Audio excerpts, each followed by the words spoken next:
Imagine, if you will, a handwritten letter kept secret, never revealed to the world, carrying the deep and heartfelt intentions of the late Pope for his beloved spiritual son. A letter observed not just by a trusted ally within the Vatican, but also by the watchful gaze of a devoted companion who remained steadfast, a golden retriever named Leo. Allow me to introduce myself. I am Father Samuel Clark. Gather around, for I share with you a tale from the quaint chapel nestled in Charleston, South Carolina, a place I have called home for more than 2 decades. Yet what I convey to you today transcends the confines of any pulpit or sanctuary. In the twilight of his life, Pope Francis penned a heartfelt letter, each stroke of his pen a reflection of his thoughts and emotions. It was a tale not crafted for the annals of history or the buzz of newsprint. It was meant solely for one man, Cardinal Benjamin Reyes, a modest servant, hailing from the Philippines. The letter arrived quietly, nestled within the stillness of a serene evening in the Vatican gardens. In that singular moment, 3 souls shared the space: the Pope, a figure of reverence, his loyal aide, Father Adrian Morris, and Leo, the Pope's steadfast dog, who had remained by his side through every tempest and dawn. The contents of the letter could transform our perception of Pope Francis and the essence of leadership within the Church itself. On a crisp spring evening, the essence of Vatican City came alive. The sun had just slipped behind St. Peter's Basilica, draping the cobblestone paths of the private gardens in a warm, golden glow. It was beneath the olive trees that the unimaginable unfolded, not in the light of a public ceremony, nor through a formal announcement, and a moment far more sacred. Pope Francis, his frame delicate and his movements deliberate, summoned Cardinal Benjamin Reyes for a private audience. Only Father Adrian Morris, his steadfast companion through many trials, lingered a few steps behind. Beside the Pope, in serene companionship, sat Leo, his golden retriever, who had journeyed with him since Argentina. This loyal friend, with his tranquil demeanor, had offered solace to the pontiff during health challenges, restless nights, and the weight of world events. Leave the cameras behind. Silence envelops the space. Only 3 souls lingered, accompanied by the gentle rustle of birds finding their perch among the branches. The Pope delved into his well-loved leather satchel and retrieved the carefully folded piece of parchment. His hands quivered ever so slightly, not from frailty, but from the burden of the words inscribed. He passed it to Cardinal Reyes in silence, their gazes intertwining as though sharing a profound secret. Father Adrian would recount the moment to me, his eyes glistening with tears. It felt as though a father was bestowing his last blessing upon his son. Even Leo, that wise old companion, appeared to grasp the essence of the moment. He remained still. He gently rested his head upon the Pope's foot and let out a deep sigh, as if he understood that a timeless legacy was being shared. The letter bore no formal titles. There is no decree. There is no signature of office. Yet, each line resonated with the rhythm of a father's love. The Holy Father referred to him as son on multiple occasions. He penned tales of anguish, of quietude, of guiding not through words but through actions. He penned, "The Church does not require another leader. A healer, marked by their own scars, is essential.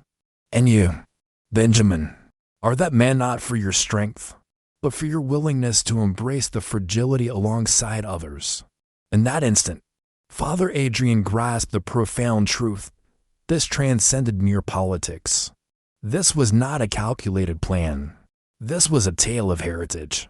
Leo nestled softly in the grass, leaning in closer to the Pope, as if to share his warmth in a moment of quiet connection.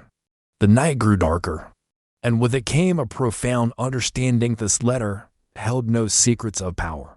It was a tale woven with the threads of trust, not the kind proclaimed in grand assemblies, but the kind softly shared among the blooms. Benjamin Reyes remained silent. With a humble gesture, He lowered his head and pressed his lips to the Pope's hand. He accepted his fate without question. He remained silent, waiting for the next chapter to unfold. For when a father pours his heart into words for his son, there is no need for guidentially trust. In that serene, sacred instant observed solely by a single priest, a loyal dog, and the Pope himself, destiny of the Church subtly transformed. As the days turned into weeks following that hushed moment in the Vatican gardens, the world outside continued its dance, unaware of the significance held within those serene walls. The letter faded into silence, never to be mentioned in meetings, nor in writings, nor even in hushed tones. Cardinal Benjamin Reyes carefully folded it and placed it into the inner pocket of his breviary, holding it near his heart, as if the words were intertwined with his very essence. Yet, in an instant, the tide turned. On a sultry morning in Rome, as dark storm clouds loomed ominously over the city, a whisper of urgency spread through the Curia. Pope Francis had been hastily taken to the hospital. In a matter of hours, the word spread like wildfire, was in a dire state of health. As dusk fell, the bells of the Vatican rang out with a mournful echo, announcing to the world that the Holy Father had departed for eternal peace. A tempest swept through the global church. In a graceful dance, cardinals took to the sky, their vibrant wings painting the air with splashes of red. Whispers of speculation filled the air. The devoted gathered, lighting candles as tears flowed freely. In a realm of uncertainty, the quest for a guiding light began. Who would rise to take the helm next? Whom had he selected? Yet, in the midst of the chaos, within the secluded confines of the Pope's private study, Father Adrian Maris stumbled upon something that left him utterly astonished. Nestled within the drawer of the Pope's wooden desk alongside his rosary, prayer cards, and a cherished photo of his mother lay a second letter. This message was directed to my dear companion who journeys alongside the modest. It lay open, unsealed. It lacked a stamp, yet it was undeniably crafted with the same hand, the same ink, the same quivering strokes as the initial one. With a deliberate motion, Father Adrian eased it open, while Leo settled beside him once more. The golden retriever released a gentle whimper, as though it could feel the gravity of the occasion. Once upon a time, the letter unfolded its secrets. Should I have left this world before I could utter my words? Let it be understood, I did not adorn his brow with a crown, for it is the Lord who bestows honor upon the humble. Yet, I have inscribed it in a place of significance within a heart molded by trials and grace. Benjamin understands the path, for he has never sought the role of a leader. Convey this message: the era of quietude has come to an end. Father Adrian's eyes welled up with tears, spilling over like a river of emotion, not due to the words he encountered, but because he understood that the Pope's last gesture was not one of establishment, but of profound love. It was not just a matter of following the rules, it was a glimpse into destiny. And then, a remarkable event unfolded. As Adrian's voice filled the room with those words, Leo rose slowly, with a certain stiffness, and made his way to the window.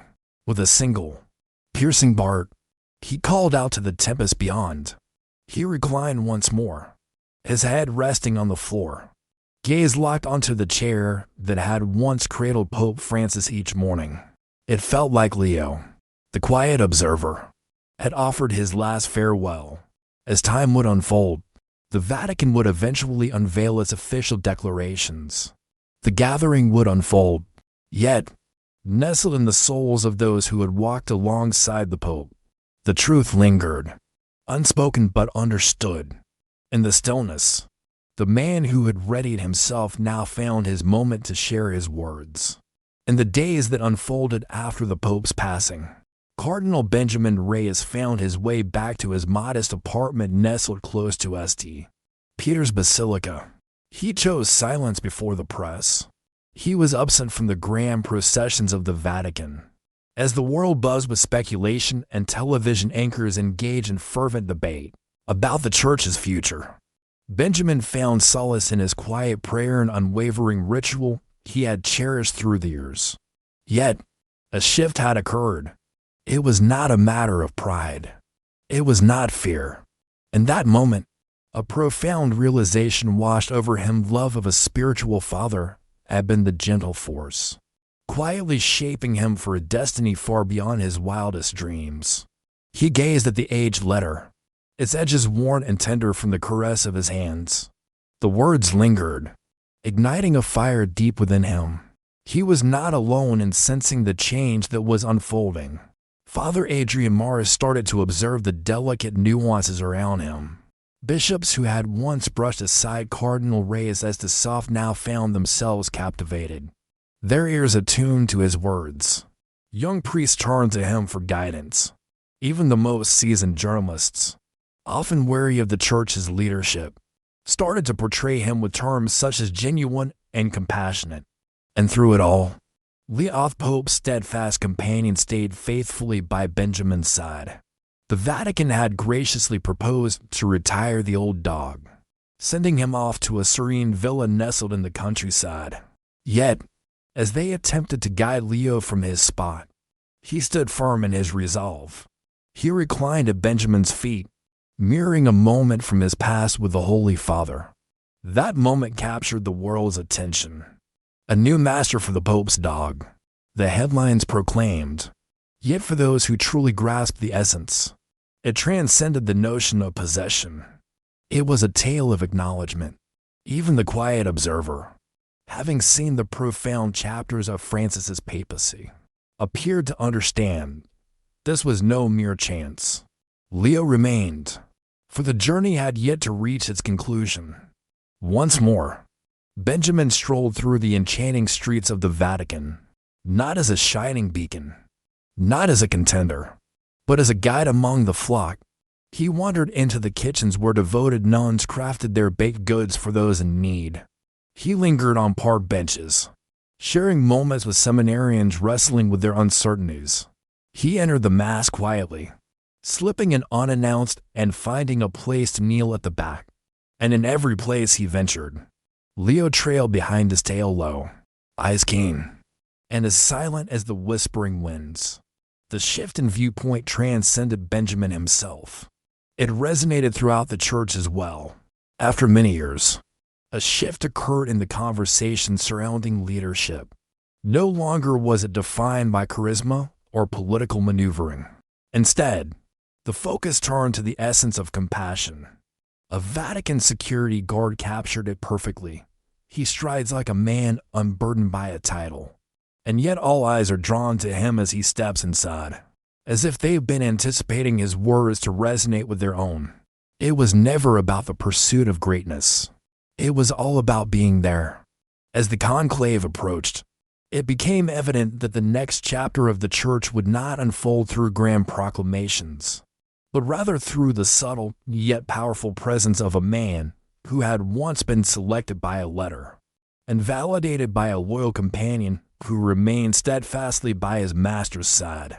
As the days inched closer to the assembly of the conclave, the Vatican appeared to be frozen in time, suspended in a delicate balance of sorrow and hope. A throng of pilgrims gathered in St. Peter's Square, their hearts united in prayer for divine guidance. Whispers of the cardinals echoed softly behind the grand marble doors. Yet, in the quiet depths of the spirit, a sacred tale was beginning to weave itself into existence. Cardinal Benjamin Reyes found himself in a position he never sought to occupy. He never penned missives to seek backing. When the requests for interviews poured into his assistant's office, he turned down each and every one. He had no desire for power. He was attuned to the subtle murmur of the divine.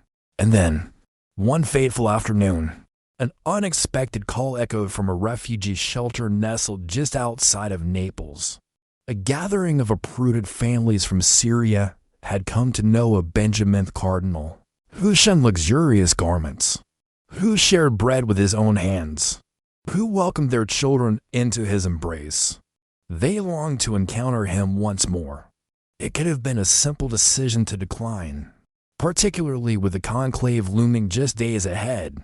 Yet, in a moment of quiet resolve, Benjamin stood up, grasped a modest suitcase and his breviary, while Leo, the loyal old retriever, instinctively trailed behind him onto the train. No summons required.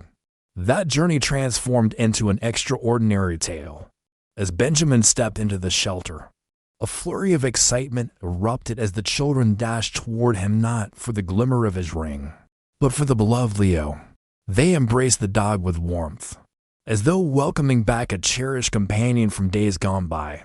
He welcomed their playful ascent, his tail wagging as if he had discovered a paradise beyond imagination.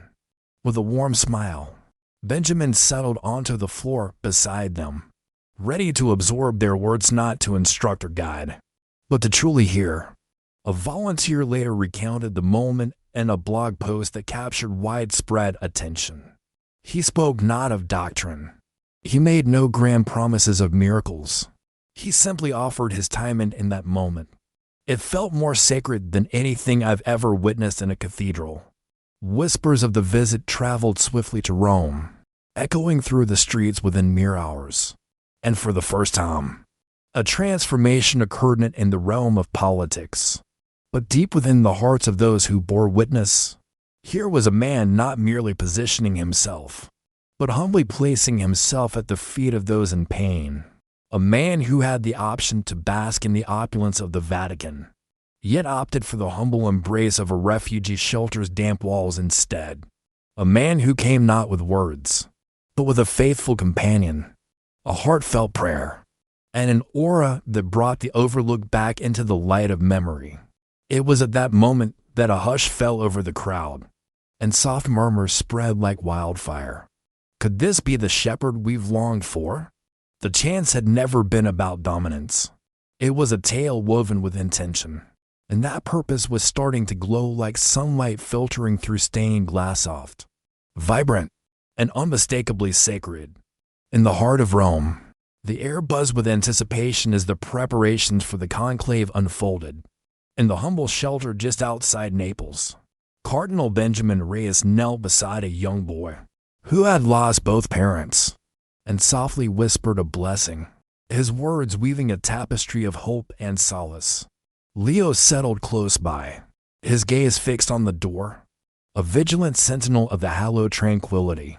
And somewhere beyond the veil of this world, perhaps a wise figure smiled, aware that the silent seed he had sown was starting to flourish. In the heart of Naples, a man entered the shelter, his demeanor marked by humility. Yet the man who emerged days later was transformed not in rank, nor in looks, but in essence. A profound change had taken root within Cardinal Benjamin Reyes. He remained the same in stature and volume. He remained true to himself, without altering his voice or refining his public persona. Indeed, his transformation unfolded in the stillness, in the depth of his gaze into others' souls, in the moments he spent in prayer, and in the way the words of Pope Francis's letter began to guide each path he chose. In a moment of reflection, the Pope had penned a profound thought. You do not need a crown to lead, only a heart that listens. It was within this wisdom that Benjamin found himself on a journey of discovery, learning to listen in ways that transcended the ordinary, not merely to the voices of those around him, but to the quiet, gentle whispers of the divine amidst the chaos of life. Leo, the golden retriever, had transformed into something greater than just a companion, had evolved into a reflection of the soul. As Benjamin settled down to pray, Leo would gracefully curl up at his feet, a silent companion in the sacred moment. As Benjamin stepped into bustling rooms, Leo stayed by his side, quietly taking in the cacophony around them. In moments when the world felt too heavy, Leo would find solace by resting his head on Benjamin's knee, a gentle reminder that tranquility could still be discovered in the warmth of companionship. One evening, as Benjamin knelt in the chapel of the shelter, a young girl gently set a drawing beside him. Once upon a time, There was a humble sketch of figure clad in a flowing white robe, hand in hand with a loyal brown dog, meandering alongside a solitary cross perched upon a hill. Underneath, a single word was inscribed, Padre. Benjamin shed tears. That child did not catch sight of a cardinal. In her gaze, a father came into view, and that realization unlocked a profound shift within him, not sorrow, but a deep sense of surrender. At last, the meaning behind the Pope's words dawned on him. Leadership transcended the realms of theology and the art of eloquence.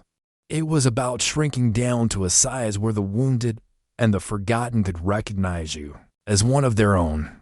In the heart of Rome, the call from Vatican officials grew increasingly insistent, beckoning him with a sense of urgency. The conclave was drawing closer. Choices would unfold. Yet, Benjamin lingered on his journey home. His journey of growth was far from over. He lingered for another night at the shelter. Another dawn breaks with the displaced souls. Another morning unfolds, filled with the joy of nourishing little ones and immersing myself in their tales. He wished for the church to be guided by one who had truly navigated the depths of suffering and emerged with wisdom in hand. Upon his return to the Vatican, a shift had occurred in the gazes of those around him.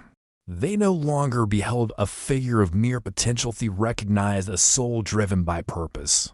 Even Leo appeared to take note.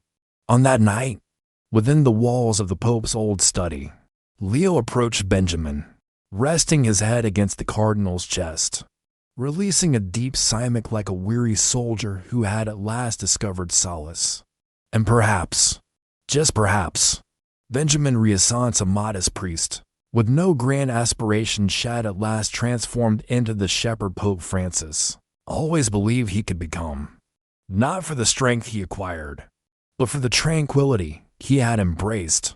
In the stillness of the Sistine Chapel, a profound silence enveloped the space.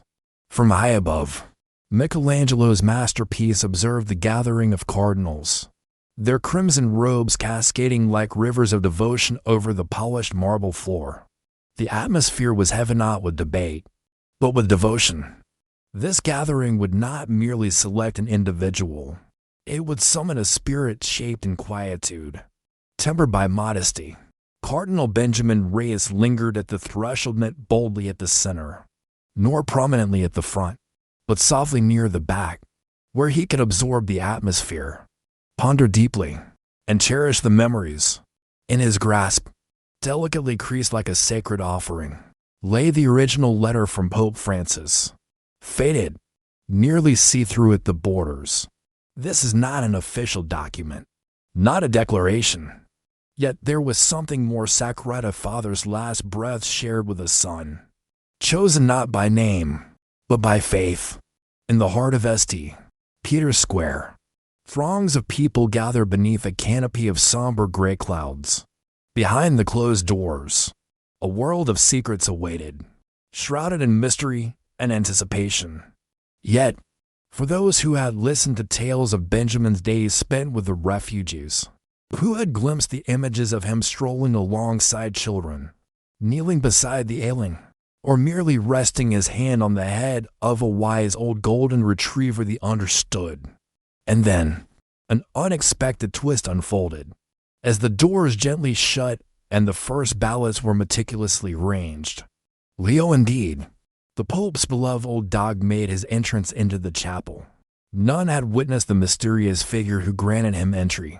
None would venture to displace him. With a serene gait, he ambled forward, taking his time, and eventually settled down beside Benjamin's feet. Silence enveloped the room, as if it were waiting for something extraordinary to unfold. In that moment, it felt as though the essence of Pope Francis had come back, not to designate, but to validate, as though the hallowed bond of affection and modesty remained unshattered by the finality of death, yet continued to thrive through the essence of flesh and fur, woven together by devotion and existence. As the ballots found their place and the hush transformed into a moment etched in time, it wasn't merely the tally of votes that elevated the new Holy Fatherate. was the profound essence of those who bore witness. Benjamin Reyes, the humble servant who never sought recognition, the quiet shepherd who tended to his flock without desire for praise, the son who had seamlessly embraced a role that remained unspoken, was chosen. As he emerged onto the balcony, the crowd roared with excitement, yet his initial words were soft and measured. They floated like a soft murmur, borne aloft by the gentle breeze. I stand here surrounded by many. I find myself amidst the echoes of every lost spirit I have ever shared a moment with each tear I have carried within, and alongside a companion who revealed to me the true essence of loyalty. He cast his gaze downward, and indeed, Leo had trailed behind. In that moment, beneath the somber Roman sky, the crowd didn't merely cheer, they wept with emotion, for they witnessed a vision long buried in memory, a sanctuary founded not on authority, but on the essence of being, not on trepidation, but on devotion, and not on structure, but on spirit. Behold, the shepherd has made his entrance, not through victory, not through a grand ceremony, yet through empathy. And there, at his feet, the old dog let out a gentle sigh and drifted into a peaceful slumber. The tale had reached its conclusion. Thus, the journey was set in motion. Genuine leadership transcends the clamor of applause, the weight of titles, and the fervor of campaigns. It grows quiet life by the trials, the grace of humility, and the warmth of love. Pope Francis was aware of this truth. And Cardinal Benjamin Reyes, he recognized not a figure to be revered by the masses, but a humble guide for the weary to seek solace in. In a realm captivated by appearances, Benjamin embraced the art of remaining unseen. In a place steeped in whispers and shadows, he embraced the light of honesty, and while others aspired to ascend, he opted to bow. Yet, the most profound lesson may not have been articulated by any voice, but rather felt in the silent, steadfast presence of Leo. The ancient canine never took to the stage, never uttered grand proclamations. He remained there, unwavering, devoted, calm and unwavering. Here it is. That is what the church and indeed the world craves most at this moment. Not more boisterous tones, yet hearts that run deeper. Silence, please, yet an abundance of love. And at times, the most profound indications of divine intention don't arrive with grand displays or loud proclamations, but rather through a simple letter, a modest soul, and a loyal dog who steadfastly remained by his master's side. One does not require a stage to guide others. A title is not required to create an impact. In the tapestry of your family, the fabric of your community, the dynamics of your workplace spouse, and reflect, am I truly here? Am I truly attuned to the tale unfolding? Begin your journey with small steps, just as Benjamin did. Gather with a soul in pain. Reach out to someone who feels isolated. Offer your gifts without seeking applause. True leadership unfolds not through the act of commanding, but through a deep compassion for those who often go unnoticed. And much like Leo, always recognize the strength found in remaining near those who are in pain. At times, the sacredness of presence outweighs the importance of uttering the perfect phrases. Regardless of your role, be it a parent, teacher, nurse, or neighbor, strive to be a calming influence that fosters tranquility.